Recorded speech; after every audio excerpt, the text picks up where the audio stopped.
За сайн байцгаана уу. Өнөөдрийн хичээлийн сэдэв газрын зургийн хэрэглээ. За тухайн хичээлээр дараах суралцсан зорилтыг биелүүлнэ. Хичээлийн маань зорилго газрын зургийн агуулгатай танилцаж, сэтвчилсэн зураг унших замаар мэдээлэл ашиглан газар зүүн зураг бүтээх гэсэн тийм зорилготой байгаа. За газрын зургийг агуулгаар нь ерөнхийд нь хоёр ангилж үздэг. Ерөнхий газар зүүн зураг, сэтвчилсэн газар зүүн зураг гэж хоёр ангилж үзнэ. Ерөнхий газрын зурагт газрын гадаргын хотгор бүдгэр, гол мөрөн, нуур, зам харилцаа, хот суурин зэргийг дүрслэлсэн байдаг бол сэтвчилсэн зурганд тухайн ямар нэгэн зүйлийн талаар дэлгэрэнгүй мэдээлэл агуулсан зураг байдаг. Жишээ нь геологийн тогтоц, хөрс, хүн ам, уур амьсгал, засаг захиргаа гэх мэтчлэн үздэг байна. За дараах газрын зургийг уншиж мэдээлэл бүтээцгээе. За газрын зургийг уншиж мэдээлэл авахын тулд бидэнд хамгийн түрүүнд шаардлагатай зүйл гэвэл газрын зургийн таних тэмдэг байдаг. За таних тэмдгийг ашиглаад хэвтүүлээ мэдээлэл бүтээцгээе.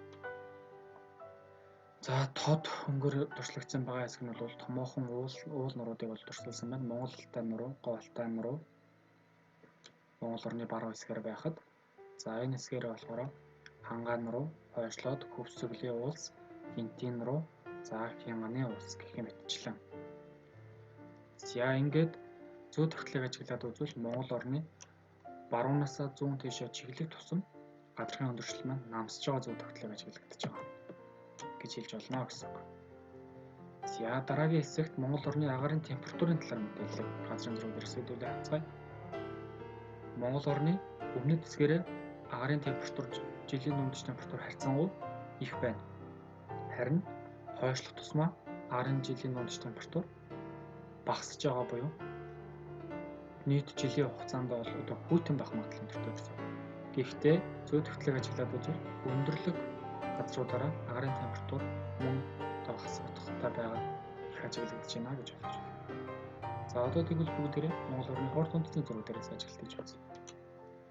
За мөн л урд хэсгээрээ агаарын температур ихтэй байсан газруудаараа урд үндэсний хэмжээ багасаж, харин өндөрлөг хэсгүүд болон Монгол орны хойд хэсгээрээ ерөнхийдөө урд үндэсний хэмжээ их байна гэсэн зүй тогтлыг бид ажиглаж болж байна.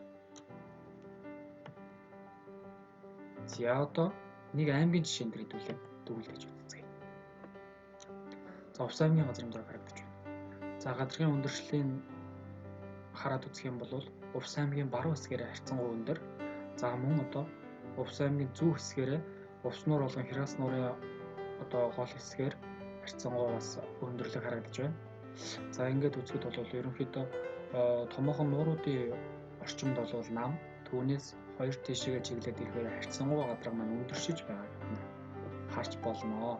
За жишээ нь энэ бол одоо хамгийн их өндөрлөг хэсэг гэж яригдж байсан хэсэг маань бол архиа дөрөвний уулсын систем байхад, нөгөө тал дээр болохоор ханхын нурууны уул тогтолцооны систем бол ажиглагдаж байна.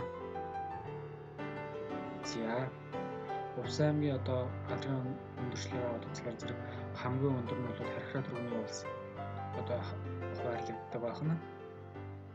За харьцангуй залуу одоо уулстай гэсэн үг.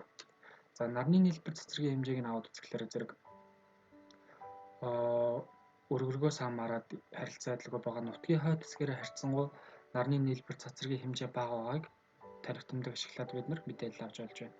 За харин урагшлах тусам буюу Хяргас Айраг нуурын өмнөд хэсгээрээ болохоор зэрэг 1400-аас 1500 кВт/цаг метр квадрат буюу харьцангуй хамгийн их одоо нарны тусгалтай байгаа хэсгийг бид нар ажиглаж болж байна.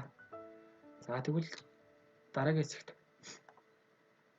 агаарын температур ямар байгааг ажиглацгаая. Нарны тусгал хамгийн ихтэй байсан хэсгээрээ одоо агаарын температурын одоо жилийн дундаж температур харьцангуй ихтэй, харин нутгийн хойд хэсгээрээ агаарын дундаж температур хасах утгатай буюу хасах 2-оос хасах 6 хүртэл байна гэдгийг бид нар газрын зураг дээрээс харж болж байна.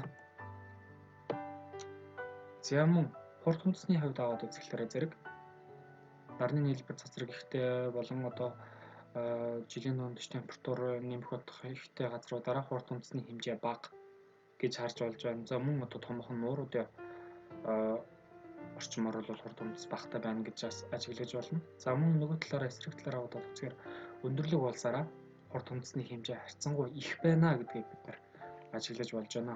гадаргын өндөршил нэмэгдэх тусмаа хурд үндэсний хэмжээ нэмэгдэж байна гэсэн зөв тогтолцоог харж болж байна. За ингээд анхаарал хандуулсан бүх сурагчдаа баярлалаа. Газрын зургийг ашиглан бид харьцуулан дүгнэлт хийх боломж байдаг юм байна гэдгийг бидний хичээлээр үзлээ.